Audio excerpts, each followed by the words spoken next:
법정에 들어서는 검사의 모습을 본 순간 제 심장이 멈췄습니다. 왼쪽 귀 뒤에 3개의 점, 그 특별한 표식이 25년 전 제가 잃어버린 딸을 떠올리게 했습니다. 남편의 살인 혐의를 담당하는 검사가 설마 그럴 리 없다고 수십 번 되뇌었지만 그 눈매와 목소리는 착각이 아니었습니다. 그날 이후 저는 매일 밤 같은 꿈을 꾸었습니다. 한 손에는 남편을, 다른 한 손에는 딸을 붙잡고 있는 꿈이었습니다. 그러나 현실에서는 둘 중 하나를 놓아야만 했습니다. 모든 일은 3개월 전 저의 남편이 운영하던 대원 건설의 경영 위기에서 시작되었습니다. 비가 내리는 오후였습니다. 전화벨 소리가 울렸을 때 저는 창가에 서서 빗방울이 유리창을 타고 흘러내리는 모습을 바라보고 있었습니다. 남편은 오늘도 평소보다 늦게 돌아올 거라고 했지만 그가 이렇게 영영 집으로 돌아오지 못하게 될 줄은 몰랐습니다. 유정옥 씨 되십니까? 낯선 남성의 목소리가 수화기 너로 들려왔습니다. 네, 맞습니다만 강남경찰서 형사과 김도연 형사입니다.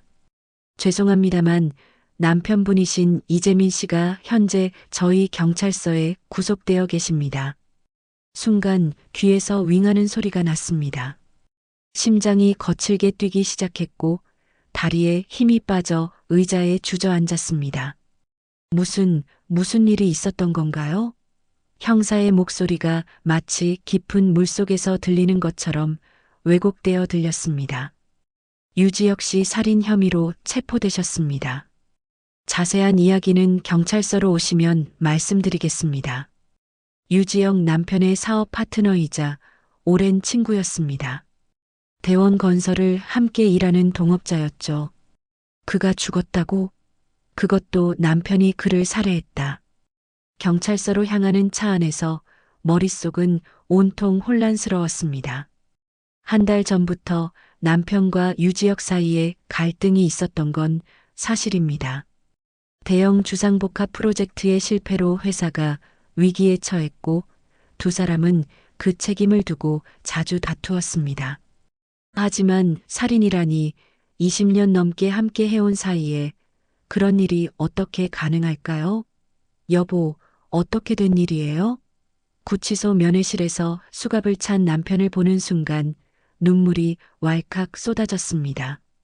남편의 얼굴은 창백했고 눈 아래 다크서클이 짙게 내려앉아 있었습니다. 평소의 단정한 모습은 온데간데 없이 지친 얼굴만 남아 있었습니다. 정우가 나는 하지 않았어. 그날 유 이사와 만난 건 사실이야. 회사 문제로 다툰 것도 사실이고. 하지만 내가 그를 죽이지는 않았어.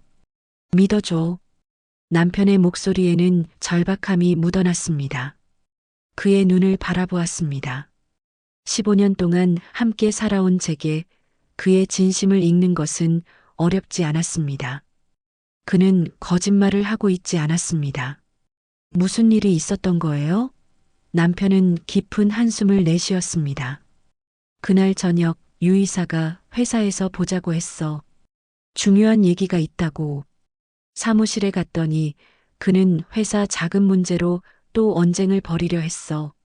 나는 더 이상 얘기해봤자 소용없다고 생각해서 나왔지. 그게 전부야. 그런데 어떻게? 유 이사가 그 후에 살해당했나 봐. 그리고 그의 사무실에 있던 단검에 내 지문이 남아 있었대. CCTV에도 내가 마지막으로 그의 사무실을 나오는 모습이 찍혔고 남편의 말은 오늘 형사에게 들은 내용과 일치했습니다. 장식용 단검에 남겨진 지문, 마지막으로 사무실을 나오는 CCTV 영상, 두 사람의 갈등 관계, 모든 정황 증거가 남편을 가리키고 있었습니다. 변호사. 남편은 쓰음을 지었습니다.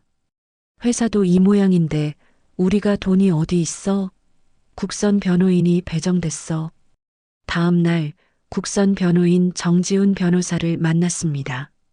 그는 30대 중반의 젊은 변호사였지만 그의 눈에는 피로와 무관심이 깃들어 있었습니다. 국선 변호인과의 첫 상담은 절망 그 자체였습니다. 구치소 면회실의 차가운 조명 아래 저는 남편과 정지훈 변호사 사이의 대화를 가슴 졸이며 지켜보았습니다. 변호사의 서류 가방에서 꺼내진 서류들이 테이블 위에 차곡차곡 쌓였습니다. 이재민 씨 솔직히 말씀드리겠습니다. 정 변호사는 안경을 올리며 냉정한 목소리로 말했습니다. 현재 상황에서 무죄를 주장하기는 매우 어렵습니다. 살인 무기에 당신의 지문이 선명하게 남아있고 CCTV에는 사망 추정 시간대에 피해자의 사무실을 나오는 모습이 찍혀 있습니다. 여기에 회사 직원들의 증언까지 있습니다. 남편은 고개를 들어 변호사를 똑바로 바라보았습니다.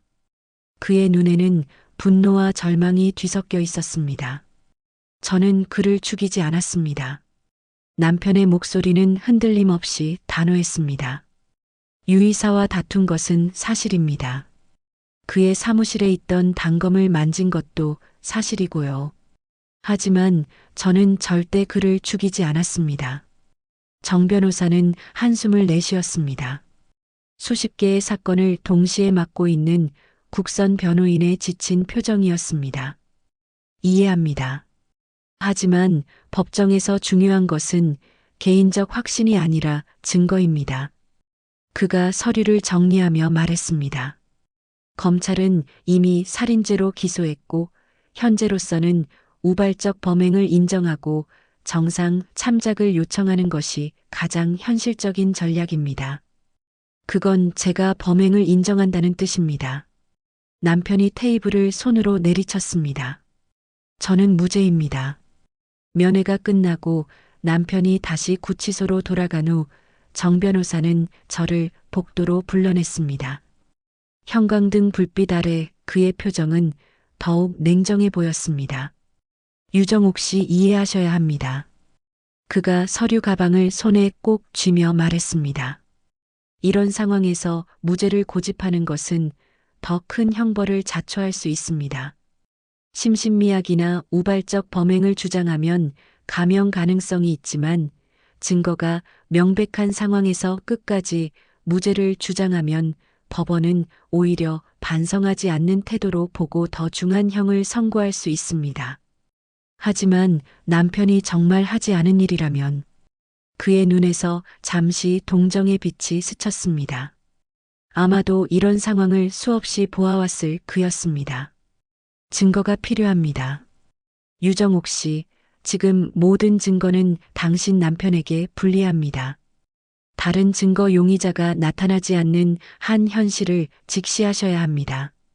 첫 공판을 일주일 앞둔 어느 날 저는 다시 구치소를 찾았습니다. 한 달 사이 남편은 완전히 다른 사람이 되어 있었습니다. 얼굴은 수척해지고 검은 수염이 하얀 얼굴을 뒤덮고 있었습니다. 그의 눈에는 생기가 사라져 있었습니다. 어떻게 지내요? 저는 억지로 미소를 지었습니다. 남편도 같은 미소로 화답했습니다. 둘 다 거짓말을 하고 있다는 것을 알면서도 말입니다. 별일 없어? 당신은 어때? 그의 목소리에서 걱정이 묻어났습니다. 자신의 상황에서도 절 걱정하는 그의 모습에 가슴이 아팠습니다. 변호사가 감형을 권유하더라도 우리는 포기하지 않을 거예요. 제가 그의 손을 꼭 잡았습니다.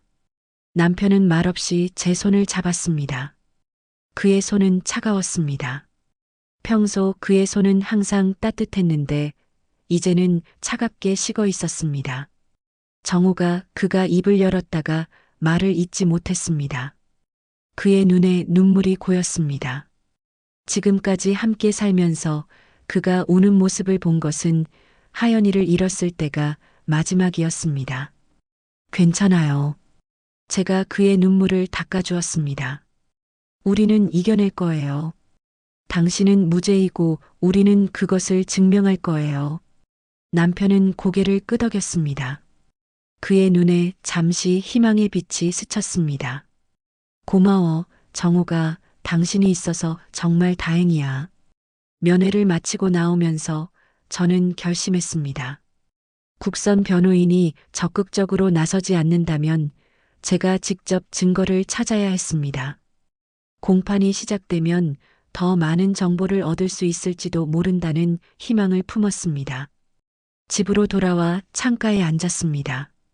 저녁 노을이 붉게 물 들어가는 하늘을 바라보며 과거에 행복했던 순간들을 떠올렸습니다. 남편과의 첫 만남, 하연이의 탄생, 함께 웃고 울었던 순간들, 그리고 딸을 잃은 후 서로를 의지하며 살아온 시간들. 이제 남편마저 잃을 수는 없었습니다. 옷장에서 오래된 상자를 꺼냈습니다. 그 안에는 하연이의 사진들이 있었습니다. 하연이가 살아있다면 이제 35살. 지금쯤 결혼해서 잘 살고 있었겠지? 보고 싶구나, 하연아.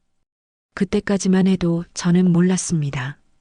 죽은 줄 알았던 하연이를 남편의 살인 혐의 재판에서 다시 만나게 될 줄은. 첫 공판 당일 하늘은 유난히 맑았습니다.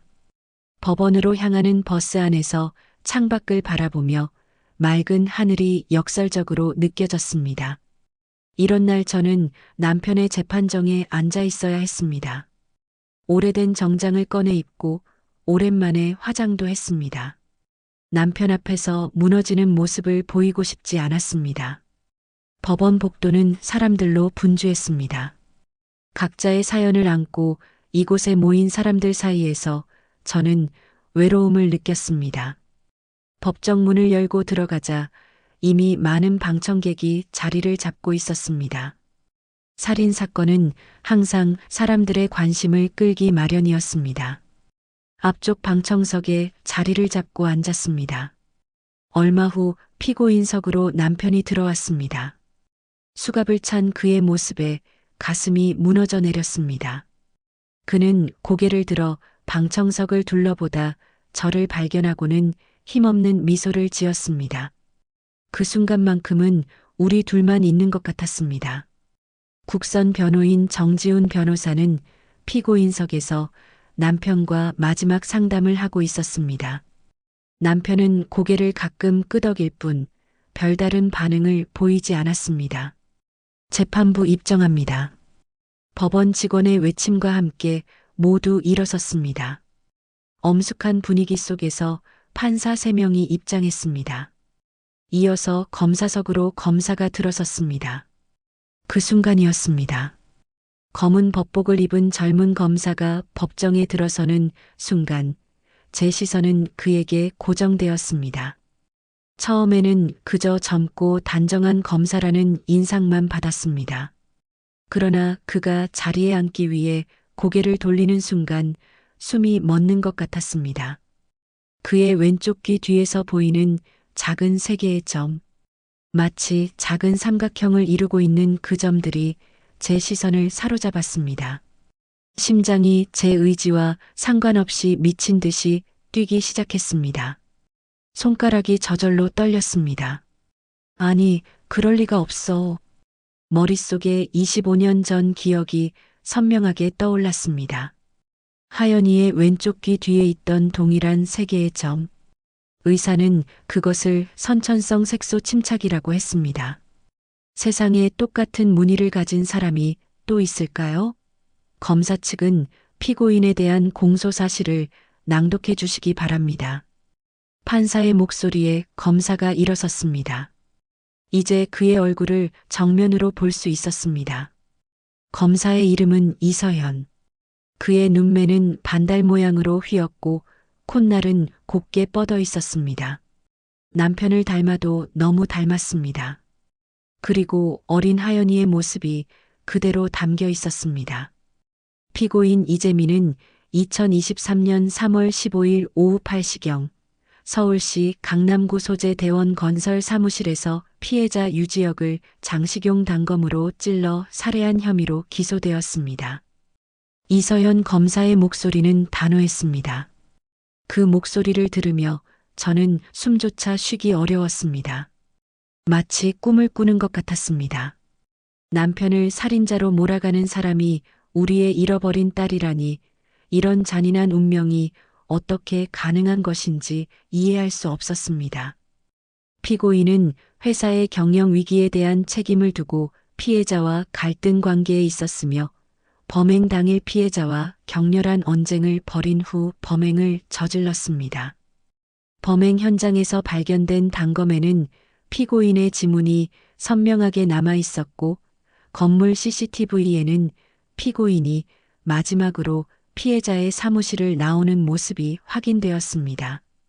법정에서 오가는 말들이 어느 순간부터 제 귓가에 들리지 않았습니다. 오직 이서현 검사의 모든 움직임에 시선이 고정되어 있었습니다. 공판이 진행되는 내내 제 머릿속은 온통 혼란스러웠습니다. 피고인 측은 어떤 입장입니까? 판사가 물었습니다. 정지훈 변호사가 일어섰습니다. 피고인은 혐의를 전면 부인합니다. 당일 피해자와 만난 것은 사실이나 살인 행위는 하지 않았습니다. 이서현 검사의 입가에 미소가 스쳤습니다. 그 표정에서 묘한 자신감이 느껴졌습니다. 증거가 명백함에도 불구하고 부인하는 것은 오히려 피고인에게 불리하게 작용할 수 있음을 알려드립니다. 그 말을 들으며 남편은 고개를 숙였습니다. 법정에 있는 모든 사람이 그를 범인으로 생각하고 있었습니다. 그 속에 우리의 딸까지 있을지도 모른다는 생각에 가슴이 찢어지는 것 같았습니다. 첫 공판은 예상보다 빨리 끝났습니다. 다음 재판 일정이 정해지고 판사가 퇴정했습니다. 남편은 다시 구치소로 돌아가게 되었습니다.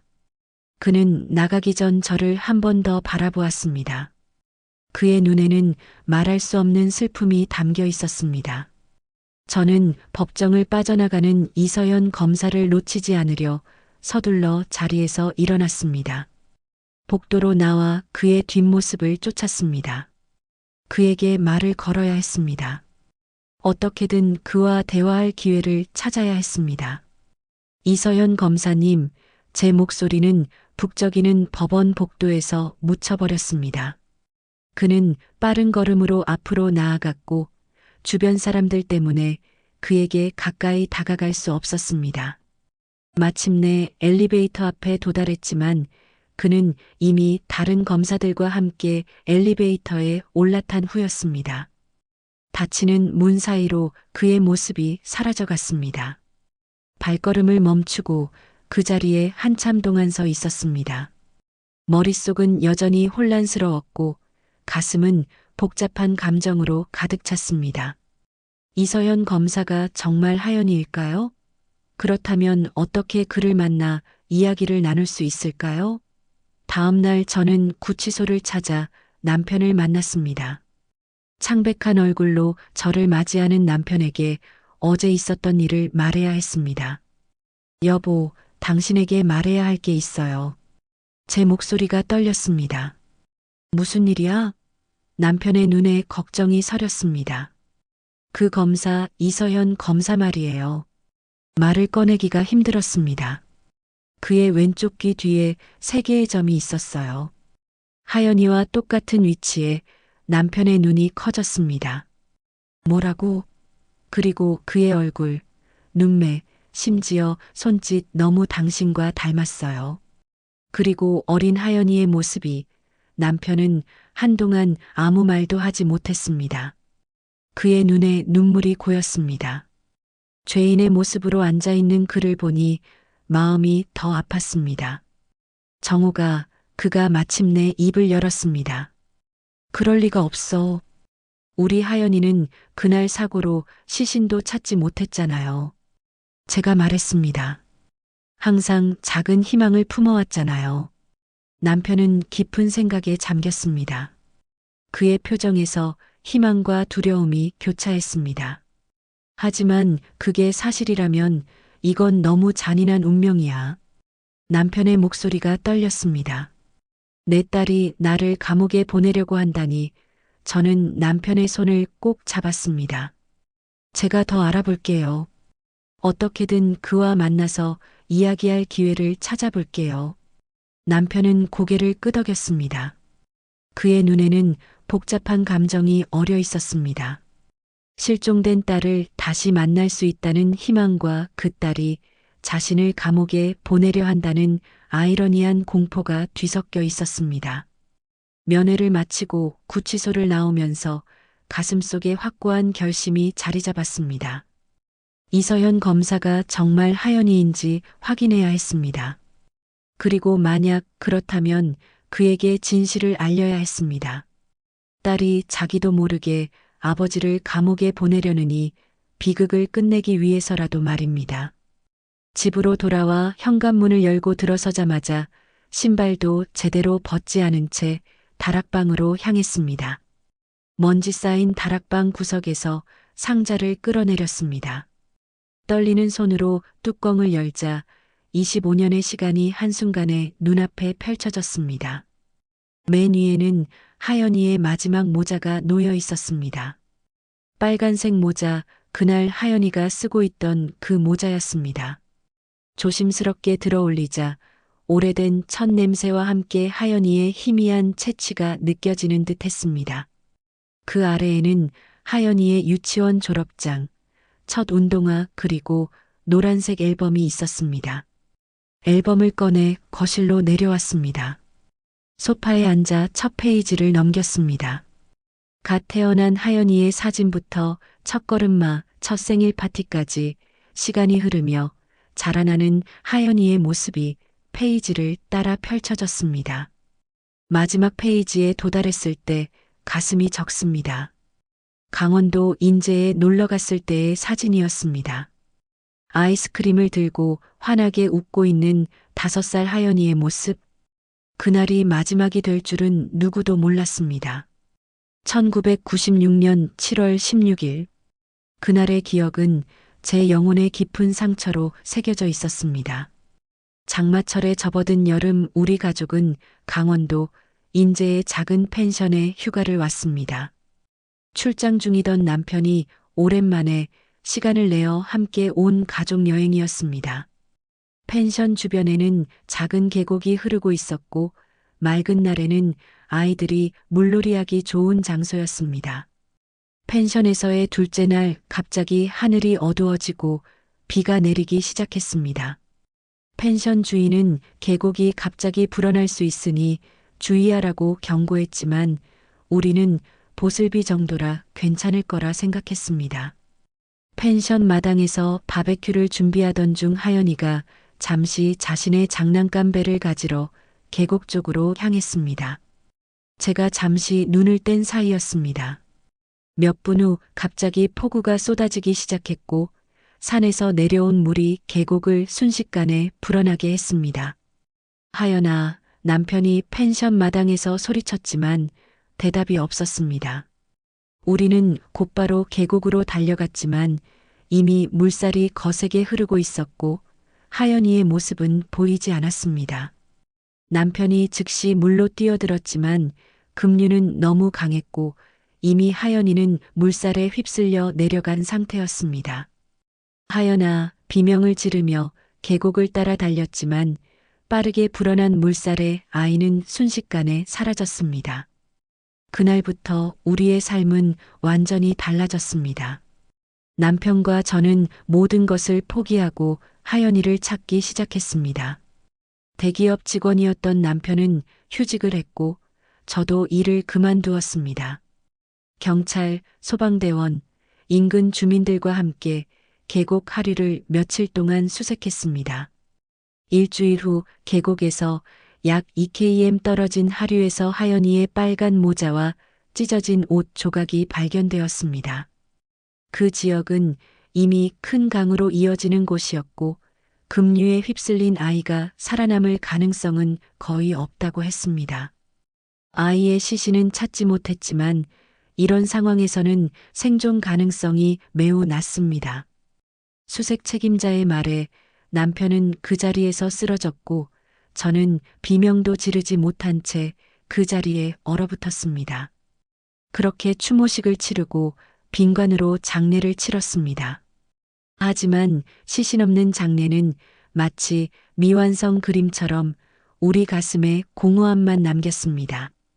그것이 우리 부부가 완전히 희망을 놓지 못했던 이유였습니다. 마음 깊은 곳에서는 언젠가 하연이가 기적처럼 돌아올지도 모른다는 작은 불씨를 꺼뜨리지 않았습니다. 노트북을 켜 인터넷 검색을 시작했습니다. 이서현 검사 1996년 입양, 실종 아동 찾기 등의 키워드로 밤새 검색했습니다. 창 밖으로 새벽빛이 스며들 때까지 마우스 클릭 소리만 방 안에 올렸습니다. 구체적인 정보는 찾을 수 없었습니다. 다만 이서현 검사가 서울대 법대를 최우수 성적으로 졸업하고 사법연수원을 거쳐 5년차 검사라는 것, 또 범죄 수사에 탁월한 능력을 보이는 유망한 법조인이라는 것만 알 수 있었습니다. 그의 어린 시절이나 가족관계에 관한 정보는 전혀 없었습니다. 새벽 하늘이 밝아오는 창가에 기대어서 저는 한 가지 계획을 세웠습니다. 이서현 검사를 직접 만나야 했습니다. 그에게 진실을 말할 수 있을지, 그가 믿어줄지는 알 수 없었지만 어머니의 직감은 제게 확신을 주었습니다. 그는 분명 제 딸이었습니다. 다음 날 다시 구치소를 찾아 남편에게 제 계획을 이야기했습니다.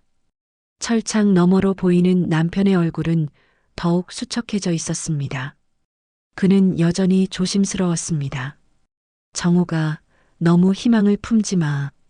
우리가 얼마나 오랫동안 실망해 왔는지 기억하지? 저는 그의 손을 철창 사이로 꼭 잡았습니다. 엄마의 직감이에요. 제 심장이, 제 영혼이 외치고 있어요. 우리 하연이라고. 남편은 잠시 침묵했습니다.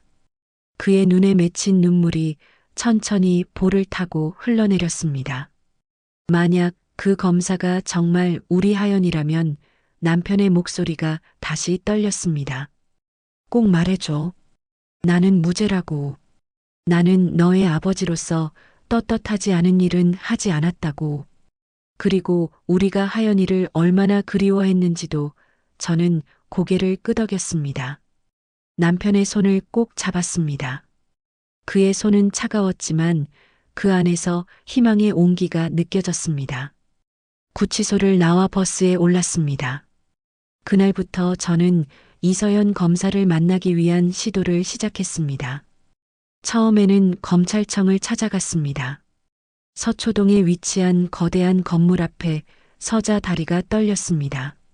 정장을 차려입고 머리도 단정히 비었지만 손에 든 가방은 떨림을 감출 수 없었습니다. 이서현 검사님을 만나고 싶습니다. 민원실 직원에게 말했습니다. 예약이 되어 있으신가요? 직원이 컴퓨터 화면을 보며 물었습니다. 아니요. 하지만 남편 이재민의 재판을 맡고 계신 검사님이시라. 아, 사건 관련 면담은 변호사를 통해서 신청하셔야 합니다. 직접 면담은 어렵습니다. 결국 그날은 문전박대를 당했습니다. 다음 날은 법원으로 찾아갔습니다. 혹시 재판 준비로 법원에 올지도 모른다는 생각이었습니다. 법원 로비에서 하루 종일 기다렸지만 그를 만날 수 없었습니다. 법원 경비원은 저를 의심스러운 눈초리로 바라보았고 결국 퇴청 시간이 되어 저는 돌아와야 했습니다. 사흘째 되는 날 저는 다른 방법을 시도했습니다. 법원 직원들에게 물어 이서현 검사가 자주 가는 장소가 있는지 알아보았습니다. 저의 간절한 표정에 한 여직원이 조심스럽게 귀띔해 주었습니다. 이서현 검사님은 점심시간쯤 법원 뒤편 푸른나무 카페에 자주 가세요. 그날 저는 푸른나무 카페 구석 자리에 앉아 하루 종일 이서현 검사를 기다렸습니다. 떨리는 손으로 하연이의 어린 시절 사진들과 출생증명서를 가방에서 꺼내 준비했습니다. 시간이 흘러 점심시간이 되자 문이 열리고 이서현 검사가 들어왔습니다. 검은색 정장의 아내는 흰색 블라우스를 단정하게 입은 모습이었습니다.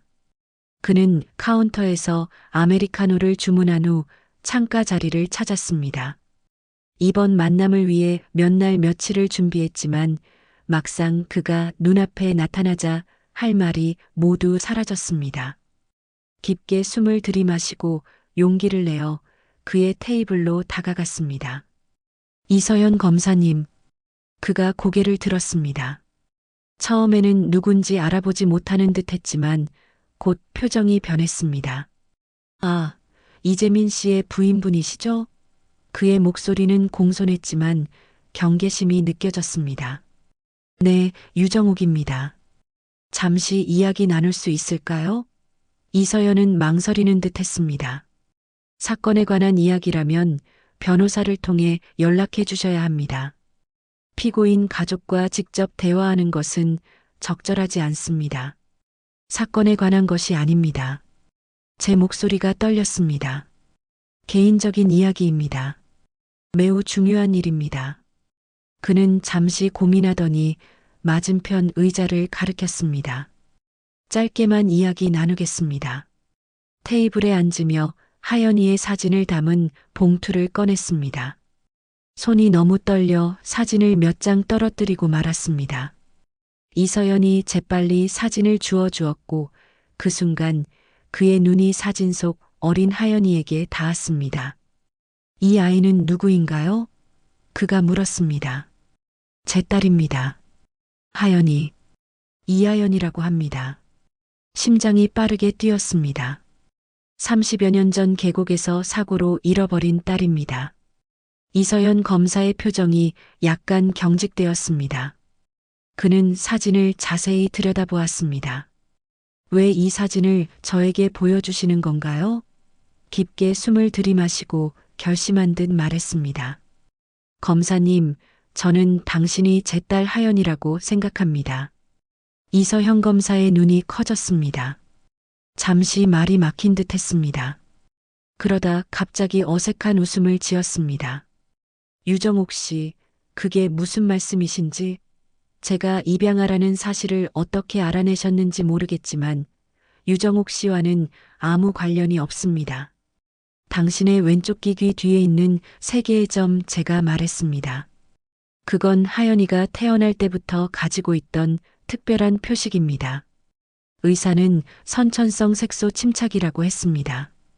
이서연 검사의 표정이 변했습니다. 무의식적으로 그의 손이 왼쪽 귀 뒤로 향했습니다. 그의 눈에서 혼란이 읽혔습니다.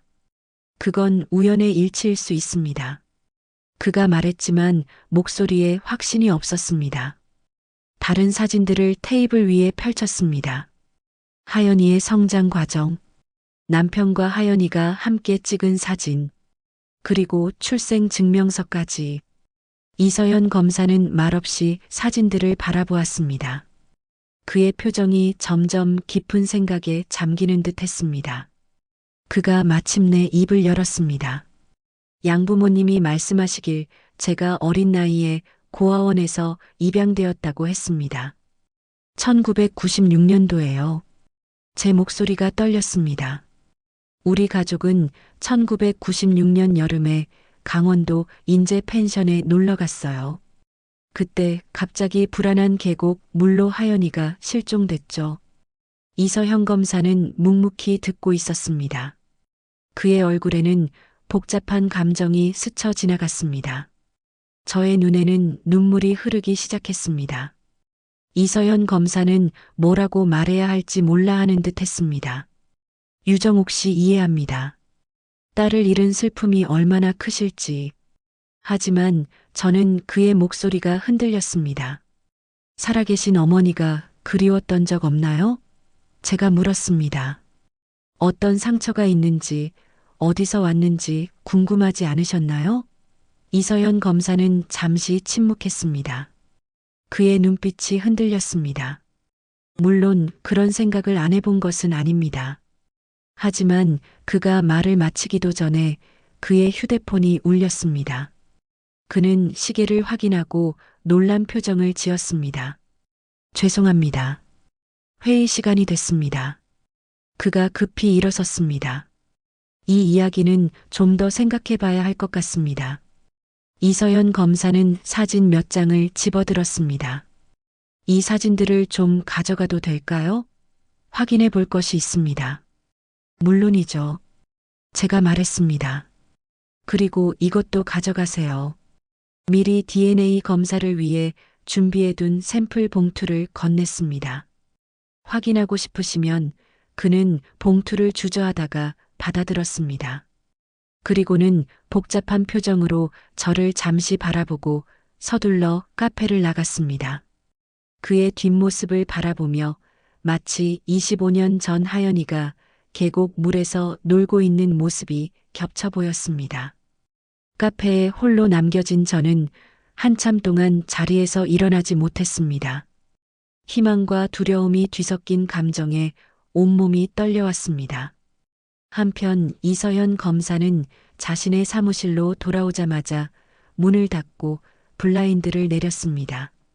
책상 위에 유정옥에게 받은 사진들과 봉투를 펼쳐 놓았습니다.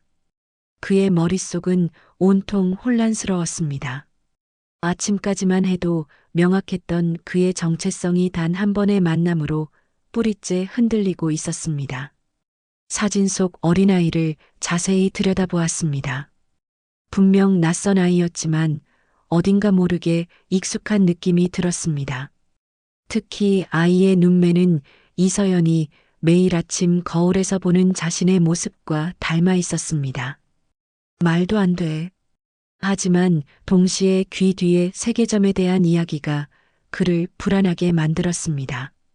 이서연은 자신의 왼쪽 귀 뒤에 있는 그 점들이 항상 자신만의 특별한 표식이라고 생각해 왔습니다. 양부모는 그것을 별자리라고 부르며 특별한 아이라고 말했었습니다. 그런데 이제 와서 그 점이 다른 가족과 연결될 수 있다는 사실이 그를 혼란스럽게 했습니다. 이서연 검사는 법의학 연구소의 옛 동기에게 전화를 걸었습니다. 미주야, 나 서연인데 부탁할 게 있어. 오랜만이다. 무슨 일이야? DNA 검사 좀 해줄 수 있을까? 비공식적으로. 이서연 검사가 조심스럽게 말했습니다. 누구의 DNA를 비교하려는 건데? 내 DNA와 어떤 여성의 DNA를 비교해야 해. 친자 확인 같은 건가? 미주의 목소리에 호기심이 묻어났습니다. 그래, 이건 개인적인 문제야. 공식 기록은 남기지 말아줘. 알았어. 샘플만 가져오면 돼. 그날 오후 이서연 검사는 유정옥이 준 머리카락 샘플과 자신의 구강세포 샘플을 미주에게 전달했습니다. 검사 결과는 다음 날 오후에 나올 거라고 했습니다. 그렇게 이서연 검사와 헤어진 지 이틀이 지났습니다. 저는 거실에 앉아 이서연 검사의 연락을 기다리고 있었습니다. 오전이 거의 끝나갈 무렵 전화기가 울렸습니다. 손이 떨려 휴대폰을 떨어뜨릴 뻔했습니다. 이서연 검사의 이름이 화면에 떠 있었습니다. 유정옥 씨, 그의 목소리가 평소보다 무거웠습니다. 만나서 이야기할 수 있을까요? DNA 검사 결과가 나왔습니다. 심장이 목구멍까지 차오르는 느낌이었습니다. 30년간의 기다림이 이 순간으로 모여들었습니다. 네, 물론이죠. 어디서 만날까요? 저희가 만난 그 카페에서 오후 2시에 만나요. 전화를 끊자마자 저는 구치소로 달려갔습니다. 남편과 이 순간을 나누고 싶었습니다. 면회실에서 그를 기다리는 동안 손가락은 쉬지 않고 떨렸습니다. 서연의 5살 때 모습이 계속 눈앞에 아른거렸습니다. 남편은 창백한 얼굴로 면회실에 들어왔습니다. 제 눈빛만 보고도 그는 알아챘습니다. 결과가 나왔어? 남편의 목소리가 떨렸습니다. 아직 정확히는 모르지만 제 눈에 눈물이 고였습니다. 이서연 검사가 만나자고 했어요. 오늘 오후에요. 남편은 주먹을 꽉 쥐었다 폈다 했습니다. 제가 그 손을 잡았을 때 얼마나 차갑고 떨리는지 느낄 수 있었습니다. 정호가 그의 눈에도 눈물이 맺혔습니다. 20년을 넘게 기다렸는데 만약 정말 우리 하연이라면 말을 잇지 못하는 남편의 볼을 타고 한 줄기 눈물이 흘러내렸습니다. 저는 그 눈물을 손가락으로 닦아주었습니다.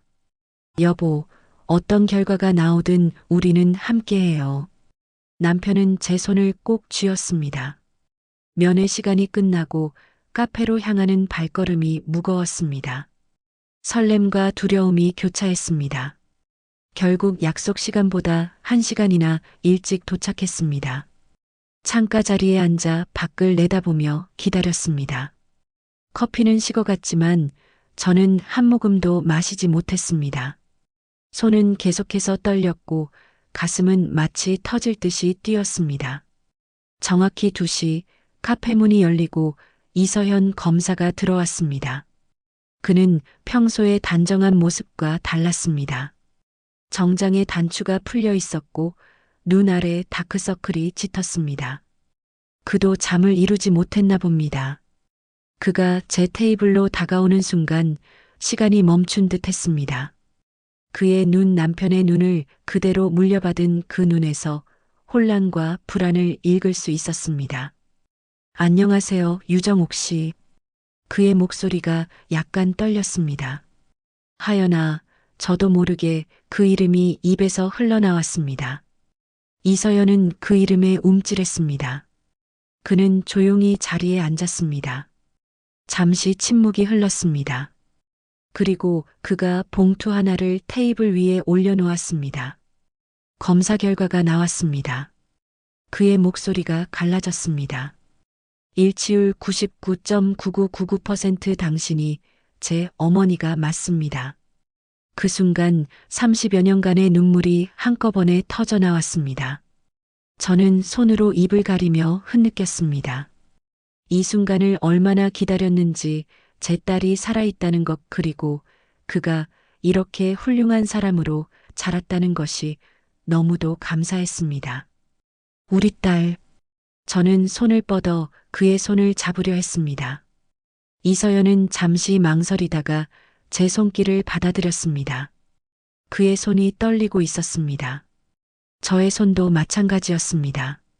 아직은 모든 게 너무 혼란스럽습니다. 그가 말했습니다. 그의 눈에도 눈물이 고여 있었습니다. 30년 동안 저는 이서연이었습니다. 그런데 갑자기 제가 이하연이라고 그리고 제가 기소한 피고인이 제 친부라니 얼마나 혼란스러울지 이해해요. 저는 그의 손을 조금 더 꼭 잡았습니다. 하지만 알아주세요. 우리는 단 하루도 당신을 잊은 적이 없어요. 이서연의 눈에서 눈물이 흘러내렸습니다.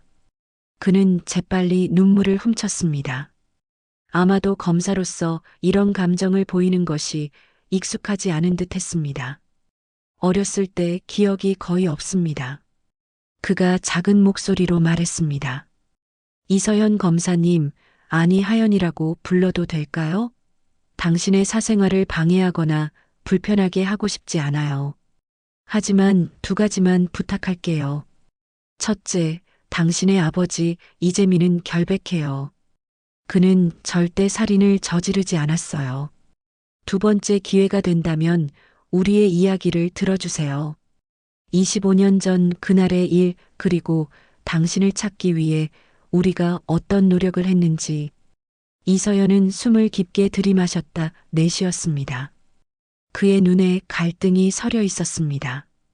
유정옥 씨, 어머니, 그가 처음으로 저를 어머니라고 불렀습니다.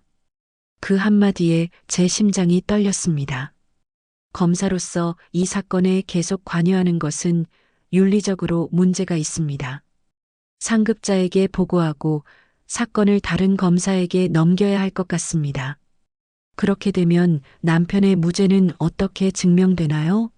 그것이 제가 지금 고민하는 부분입니다. 그의 목소리에 진심이 담겨 있었습니다.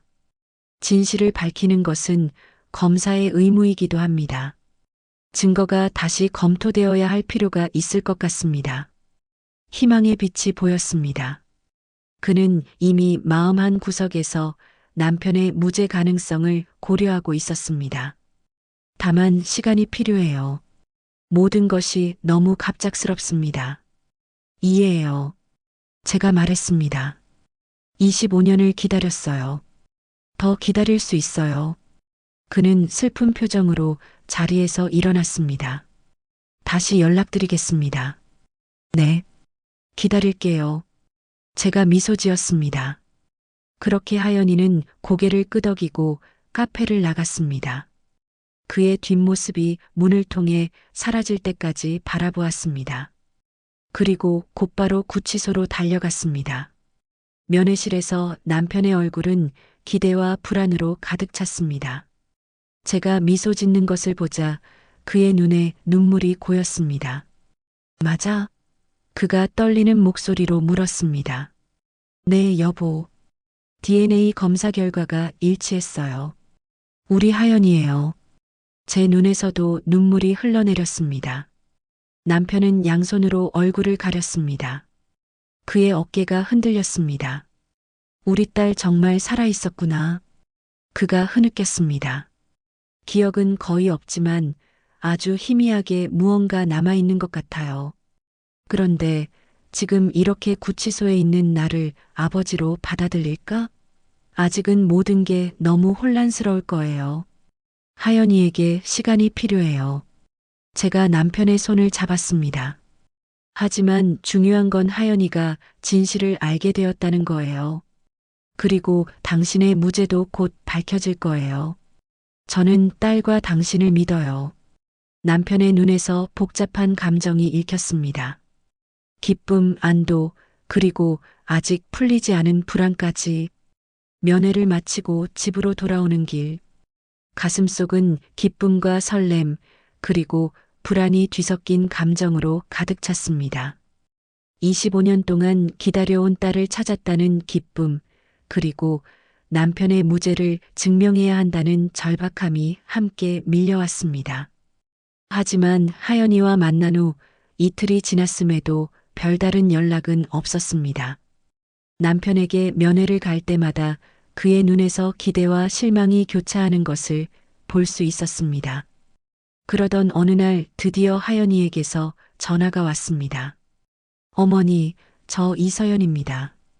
그의 목소리는 예전처럼 공식적이었지만 무언가 달라진 것이 느껴졌습니다. 하연아, 잘 지냈니? 저도 모르게 친근한 말투가 나왔습니다. 잠시 침묵이 흘렀습니다. 그는 아직 본명으로 불리는 것에 익숙하지 않은 것 같았습니다. 오늘 만나서 이야기할 수 있을까요? 중요한 결정을 내렸습니다. 가슴이 철렁 내려앉았습니다. 그의 목소리에서 결정의 무게가 느껴졌습니다. 물론이지. 어디서 만날까? 제 사무실로 와주시겠어요? 좀 더 프라이빗한 대화가 필요합니다. 1시간 후 저는 검찰청 건물 앞에서 있었습니다.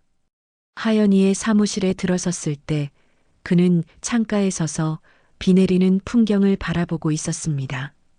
저를 보자 하연이는 자리에 앉으라고 손짓했습니다. 많이 고민했습니다. 하연이가 입을 열었습니다. 법적으로, 윤리적으로, 그리고 개인적으로도 저는 숨을 죽이고 그의 말을 기다렸습니다. 제가 이 사건에서 손을 떼고 다른 검사에게 넘기는 것이 원칙적으로는 맞습니다. 하연이가 말했습니다. 하지만 그렇게 하면 아버지의 사건은 별다른 변화 없이 마무리될 가능성이 높습니다. 새로운 검사가 세세하게 들여다보지 않을 테고요. 그럼 희망의 빛이 보였습니다. 이 사건을 계속 맡기로 했습니다. 그의 목소리에 확신이 담겨 있었습니다. 하지만 우리의 관계는 공개하지 않을 겁니다. 적어도 지금은요. 그게 가능한 일이니? 제가 걱정스럽게 물었습니다. 하연이는 깊은 숨을 내쉬었습니다. 윤리적으로 논란의 여지가 있습니다. 하지만 지금 상황에서는 이것이 가장 현명한 선택이라고 생각합니다. 제가 직접 사건을 맡아야 모든 증거를 다시 검토하고 새로운 시각으로 조사할 수 있어요. 그의 말에 안도감과 두려움이 동시에 밀려왔습니다. 그렇게 하다가 문제가 생기면 어쩌지? 너의 경력에도 영향이 있을 텐데. 그 위험은 감수하겠습니다. 하연의 눈에 결연한 의지가 서려 있었습니다. 저는 눈물을 참으며 고개를 끄덕였습니다. 고마워, 하연아. 지금부터는 증거를 다시 검토할 예정입니다. 특히 아버지 회사의 최고 재무 관리자인 박정우에 관한 정보가 필요해요. 사실 그에 관해 의심 가는 부분들이 좀 있었습니다. 그리고 현장에서 발견된 지문 분석도 다시 요청했어요. 하연이는 책상 위에 놓인 파일들을 정리하며 말했습니다. 법정에서는 여전히 검사로서 역할을 해야 합니다. 공정한 절차가 이루어져야 하니까요. 하지만 동시에 증거가 가리키는 진실을 쫓을 겁니다. 국선 변호인은 어떻게 해? 제가 물었습니다. 그는 적극적으로 변호하지 않아. 정지훈 변호사 말씀이시죠? 하연이의 표정이 흐려졌습니다. 그의 역할에는 한계가 있습니다. 과중한 업무로 한 사건에 깊이 몰두하기 어려운 게 현실이에요. 그럼 우리가 할 수 있는 일은 없니? 직접적으로는 어렵습니다. 하지만 하연이가 잠시 생각에 잠겼습니다. 회사 내부 상황에 대해 자세히 아시는 게 있나요? 특히 최고 재무 관리자인 박정우와의 피해자의 관계, 회사 자금 문제 등에 관해서요. 저는 알고 있는 최대한의 정보를 하연이에게 전달했습니다. 남편이 언급했던 회사 내부 갈등, 박정우가 최근에 보인 이상한 행동들, 그리고 유지혁과 트러블이 있었던 것들. 이 정보들이 도움이 될 것 같아요. 하연이가 메모를 하며 말했습니다. 더 알아내면 연락드리겠습니다. 하지만 당부드릴 게 있습니다. 우리의 관계는 절대 외부에 알려지면 안 됩니다. 특히 법원이나 다른 검사들에게요. 아버지에게도 제가 사건을 계속 맡는다는 사실만 전하시고 자세한 내용은 말씀하지 마세요. 면회실은 감시될 가능성이 있으니까요. 현실의 무게가 다시 느껴졌습니다. 우리의 재회가 얼마나 복잡한 상황 속에서 이루어지고 있는지 다시 한번 깨달았습니다. 알겠어. 하연아, 조심할게. 구치소로 돌아가는 길, 마음은 복잡했습니다. 하연이 사건을 계속 맡기로 한 것은 다행이었지만 그가 감수해야 할 위험이 걱정되었습니다. 면회실에서 남편에게 하연이의 결정을 전했을 때 그의 눈에 희망의 빛이 돌아왔습니다. 정말? 남편이 물었습니다. 그 아이가 계속 사건을 맡는다고? 그래. 하지만 우리의 관계는 비밀로 해야 한대. 여기서도 조심해야 해. 누가 듣고 있을지 모르니까. 남편은 이해한다는 듯 고개를 끄덕였습니다. 그 아이가 내 무죄를 믿어주는 거야? 완전히는 아니지만 진실을 찾고 싶어 해. 그게 중요해. 정지훈 변호사는 여전히 내게 혐의를 인정하라고 강요해. 남편이 한숨을 내쉬었습니다. 감형을 받을 수 있다면서. 하지만 이제 하연이가 있잖아. 그 아이는 진실을 찾아낼 거야. 면회를 마치고 집으로 돌아오는 길. 하늘에서는 여전히 비가 내리고 있었습니다. 하연이와의 만남 이후 저는 매일 밤 그에게서 연락이 오기를 기다렸습니다. 그는 자신의 결정에 따라 사건을 재조사하고 있다고 했지만 구체적인 진행 상황은 알 수 없었습니다. 아마도 조심스러운 상황 때문일 거라고 이해했습니다. 일주일째 되는 날 저녁 드디어 하연이에게서 전화가 왔습니다. 한강공원 잠원지구에서 만날 수 있을까요? 내일 아침 7시예요. 그의 목소리는 조용했지만 긴박함이 느껴졌습니다. 이른 아침 한강변에서 하연이를 만났습니다. 그는 평소에 단정한 정장 대신 간단한 운동복 차림이었습니다. 조깅을 하는 사람처럼 보이기 위한 것 같았습니다. 여기서 이야기하는 게 좋겠어요. 사무실에 너무 자주 오는 것도 안전하지 않을 수 있으니까요. 그가 나무 벤치를 가리쳤습니다. 사건을 검토하면서 몇 가지 이상한 점들을 발견했습니다. 하연이는 주변을 살피며 작은 목소리로 말했습니다. 처음에는 증거가 너무 명백해 보였어요. 사망 현장에서 발견된 아버지의 지문, CCTV 영상, 그리고 둘 사이에 분명한 갈등. 하지만 자세히 들여다보니 뭔가 맞지 않는 부분들이 보이기 시작했습니다. 어떤 부분이? 제 심장이 빠르게 뛰었습니다. 우선 사인이 된 단검의 지문 패턴이요. 아버지의 지문은 주로 단검의 손잡이 부분에 있었는데 살인을 저질렀다면 더 다양한 각도의 지문이 나와야 해요. 그런데 마치 단순히 들었다 놓은 것처럼 한 방향으로만 지문이 남아 있었습니다. 하연이는 작은 노트를 꺼내 펼쳤습니다. 두 번째 CCTV 타임스탬프에 불일치가 있어요. 건물 외부 카메라와 내부 카메라 사이에 약 5분의 시간차가 있습니다. 아마도 어느 한쪽이 정확하게 설정되지 않은 것 같아요. 이 차이가 중요한 이유는 만약 외부 카메라 시간이 정확하다면 아버지가 나간 후 다른 누군가가 건물에 들어올 시간적 여유가 있었다는 뜻이니까요.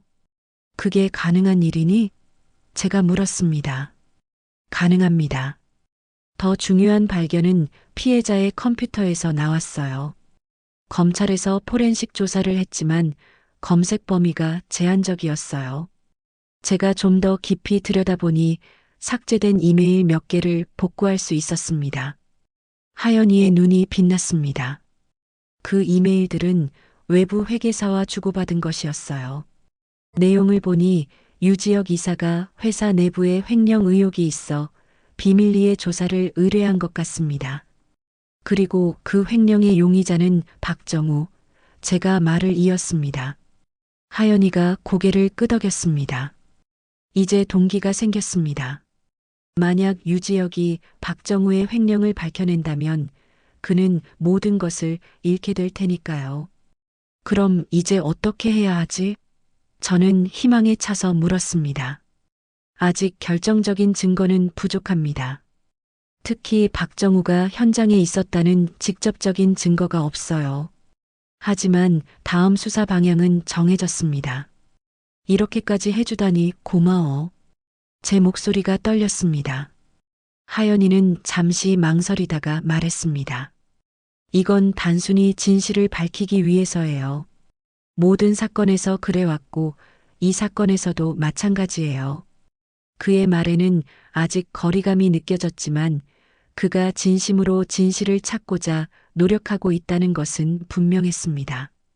하연이는 말을 잠시 멈추고 깊은 숨을 내쉬었습니다. 곧 있으면 다음 공판이 열립니다.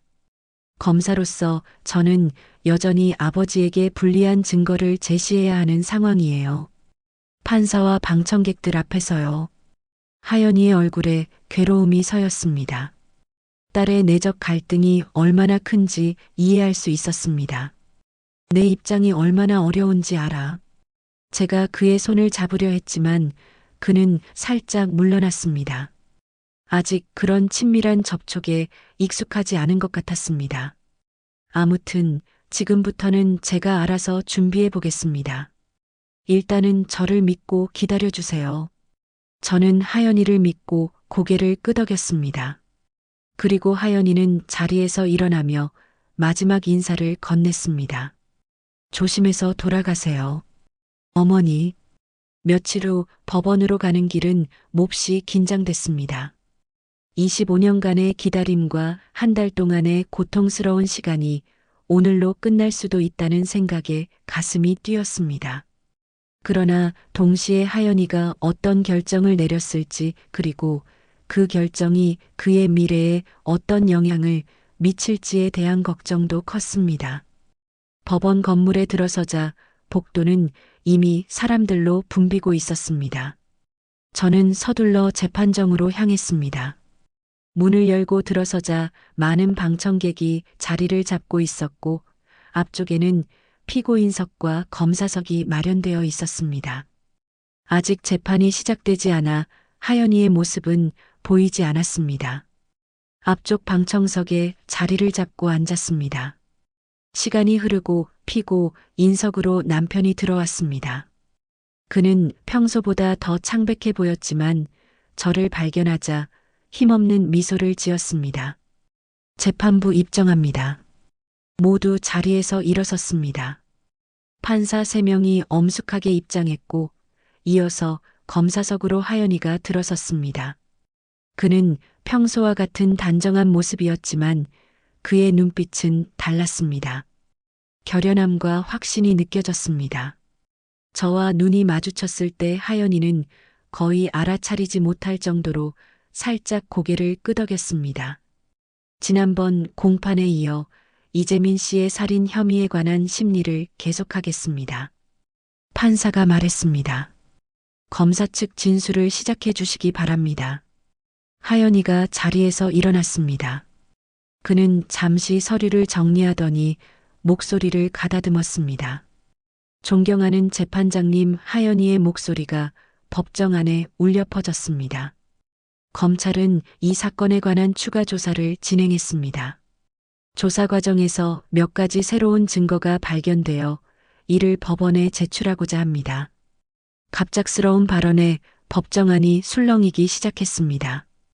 판사는 방청석을 향해 조용히 하라는 손짓을 했습니다.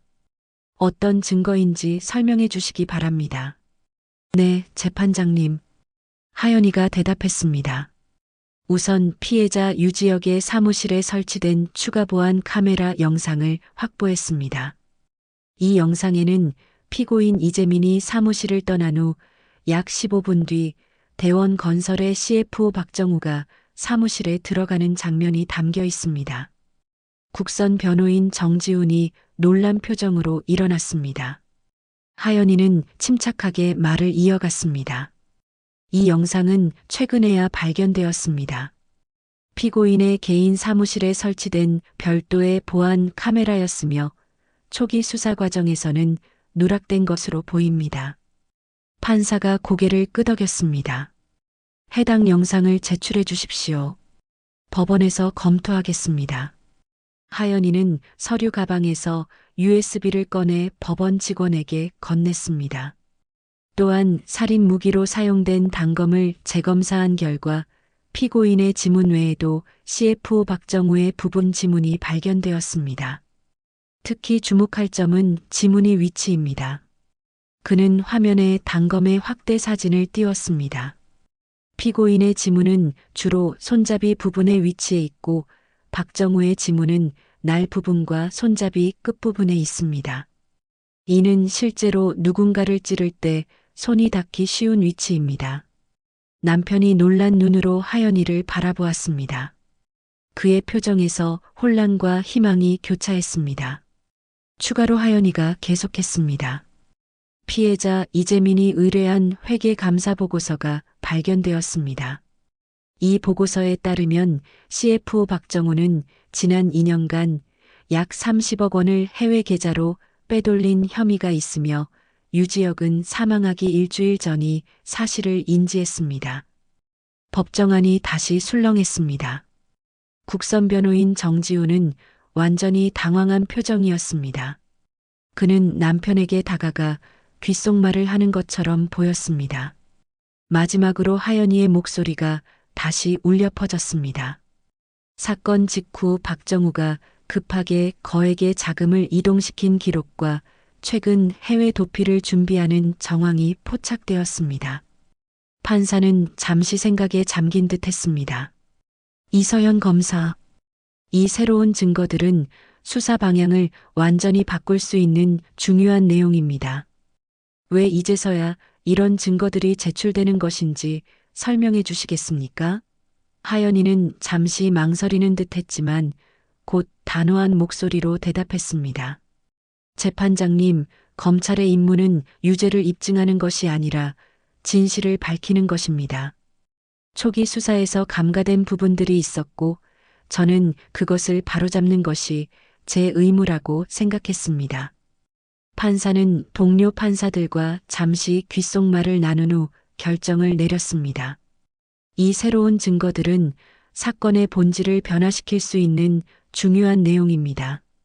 법원은 이 증거들을 면밀히 검토하고 CF 박정호에 대한 수사를 명령합니다. 또한 피고인 이재민에 대한 구속 상태를 재검토하겠습니다. 그 순간 법정 뒤쪽 문이 열리고 몇 명의 형사들이 들어왔습니다. 그들은 판사에게 뭔가를 전달한 후 판사의 허락을 받아 발언했습니다. 방금 박정우가 인천공항에서 출국 시도 중 체포되었습니다. 현재 조사 중입니다. 이 발표의 법정은 완전히 술렁이었습니다. 판사는 망치를 두드리며 조용히 할 것을 요청했습니다. 이런 상황을 고려하여 법원은 피고인 이재민에 대한 구속을 취소하고 불구속 상태에서 재판을 진행하기로 합니다. 다음 공판은 박정우에 대한 수사가 진행된 후 결정하겠습니다. 망치 소리가 법정에 울려 퍼졌습니다. 믿을 수 없는 일이 벌어지고 있었습니다. 남편은 놀란 표정으로 주변을 둘러보았고 국선 변호인은 여전히 상황을 이해하지 못한 듯 했습니다.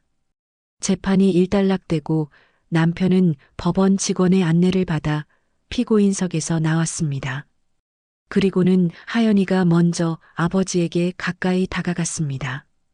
두 사람은 그렇게 처음으로 법정 밖에서 마주보게 되었습니다. 이재민 씨, 오늘부터 구속이 해제됩니다. 하연이가 공식적인 어조로 말했습니다. 하지만 그의 눈에는 말로 표현할 수 없는 감정이 담겨 있었습니다. 남편은 혼란스러운 표정으로 하연이를 바라보았습니다.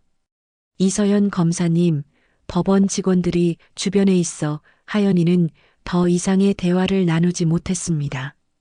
그는 공식적인 인사를 한 후 급히 자리를 떠났습니다. 저는 남편에게 다가가 그를 꼭 안았습니다. 여보, 이제 집에 갈 수 있어요. 집으로 돌아오는 길 남편에게 모든 이야기를 들려주었습니다. 우리 딸이 나를 구해줬군. 그의 목소리가 떨렸습니다. 그런데 이제 하연이는 어떻게 될까? 검사로서 이런 행동은.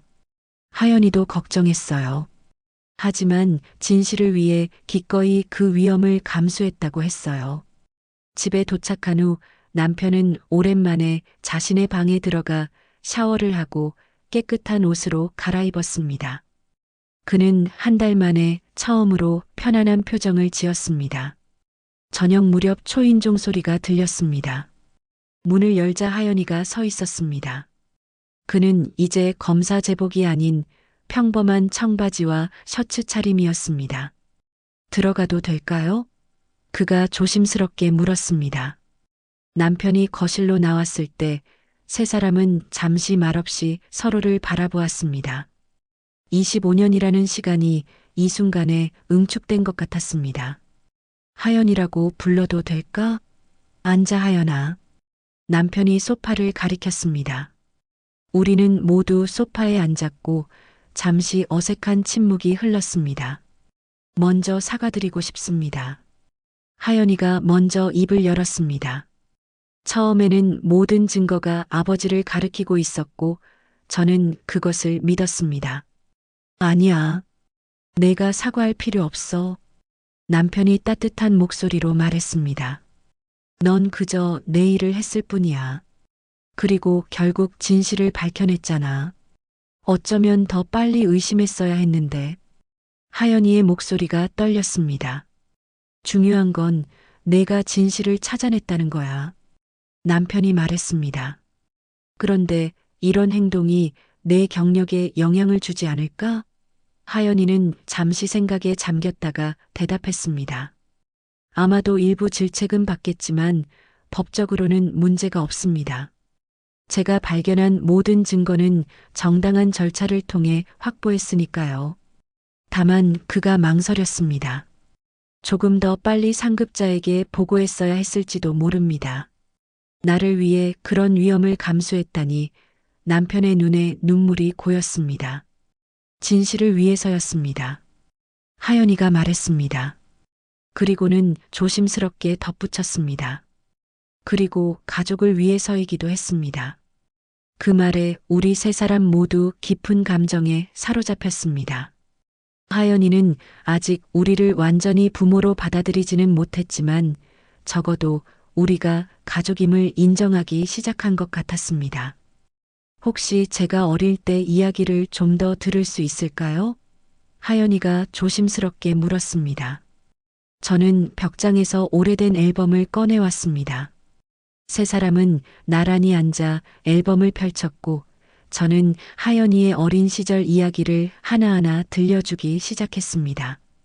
첫 걸음마를 뗀 날, 처음 말을 배운 순간, 남편도 자신의 기억을 보태며 이야기했습니다. 하연이의 눈에 눈물이 고였습니다. 기억나지 않지만 그 이야기를 듣고 있으니 어딘가 익숙한 느낌이 듭니다. 저는 조심스럽게 물었습니다. 하연아, 앞으로 우리를 어떻게 생각하면 좋을까? 너무 서두르고 싶지 않아. 내가 편안하게 느끼는 대로 하연이는 깊은 숨을 내쉬었습니다. 솔직히 아직은 혼란스럽습니다. 30여 년 동안 이서연으로 살아왔고 양부모님은 저를 정말 잘 키워주셨어요. 하지만 동시에 그의 눈이 우리를 향했습니다. 저는 항상 뭔가 빠진 것 같은 느낌이 있었습니다. 어디에도 완전히 속하지 못한 것 같은 이해해. 남편이 말했습니다. 우리는 너에게 아무것도 강요하지 않아. 내가 원하는 만큼 내가 편안하게 느끼는 속도로 우리에게 다가오면 돼. 하연이는 고개를 끄덕였습니다. 감사합니다. 그리고 앞으로 종종 찾아와도 될까요? 더 많은 이야기를 듣고 싶습니다. 당연하지. 저는 기쁨을 감추지 못했습니다. 언제든지 이곳은 내 집이야. 하연이는 일어나 떠날 준비를 했습니다. 양부모님께도 이 상황을 설명드려야 합니다. 어려운 대화가 될 것 같지만 그분들은 너를 25년 동안 사랑으로 키워주셨어. 제가 말했습니다. 우리는 그분들께 정말 감사해. 언젠가는 만나서 직접 그 말씀을 드리고 싶어. 현관문 앞에서 하연이는 잠시 망설이다가 조심스럽게 우리를 안아주었습니다. 그것은 어색하면서도 따뜻한 포옹이었습니다. 30여 년 만에 첫 가족 포옹이었습니다. 어린 하연이가 아닌 예쁘게 성장한 하연이와 하는 첫 가족 포옹 곧 다시 오겠습니다. 하연이가 문을 나서며 말했습니다. 하연이 떠난 후 남편과 저는 거실 소파에 나란히 앉았습니다. 남편은 제 손을 꼭 잡았습니다. 25년 전 우리는 하루아침에 모든 것을 잃었어. 그가 말했습니다. 하지만 이제 하루아침에 모든 것을 다시 찾은 것 같아. 새로운 시작이에요. 여보. 제가 미소 지었습니다. 우리 가족은 이제야 비로소 25년 전에 상처를 치유하기 시작했습니다. 앞으로의 길이 쉽지만은 않겠지만 우리는 함께 그 길을 걸어갈 것입니다. 하연이가 완전히 우리의 딸로 돌아오는 데는 시간이 걸릴 것입니다. 하지만 그것이 중요한 것이 아니라 우리가 다시 만났다는 그리고 서로를 잃지 않았다는 사실이 가장 중요했습니다. 한 달 후 하연이는 이제 종종 저희 집을 방문했고 매번 방문할 때마다 조금씩 더 편안해 보였습니다. 그는 여전히 이서연이라는 이름으로 살고 있었지만 때때로 우리가 그를 하연이라고 부를 때 미소를 짓곤 했습니다. 어쩌면 언젠가는 그도 스스로를 이하연이라고 생각하게 될지도 모릅니다. 하지만 그것은 중요하지 않았습니다. 중요한 것은 우리 가족이 25년 만에 서로를 다시 찾았다는 것 그리고 이제부터는 함께 걸어갈 수 있다는 것이었습니다. 인생은 때로 우리가 상상할 수 없는 방식으로 우리를 시험하지만 결국 진실과 사랑은 항상 승리한다는 것을 우리 가족의 이야기가 증명해 주었습니다. 정호가 우리가 평생 해온 기도가 마침내 응답받은 것 같아. 남편이 창밖을 바라보며 말했습니다. 우리의 기다림이 끝났어요. 이제는 함께 앞으로 나아갈 시간이에요. 빗방울이 창을 타고 흘러내리는 모습을 바라보며 저는 이제 그 물방울들이 더 이상 슬픔의 눈물이 아닌 기쁨의 눈물처럼 느껴졌습니다. 25년의 긴 겨울이 지나고 우리 가족에게 마침내 봄이 찾아온 것입니다.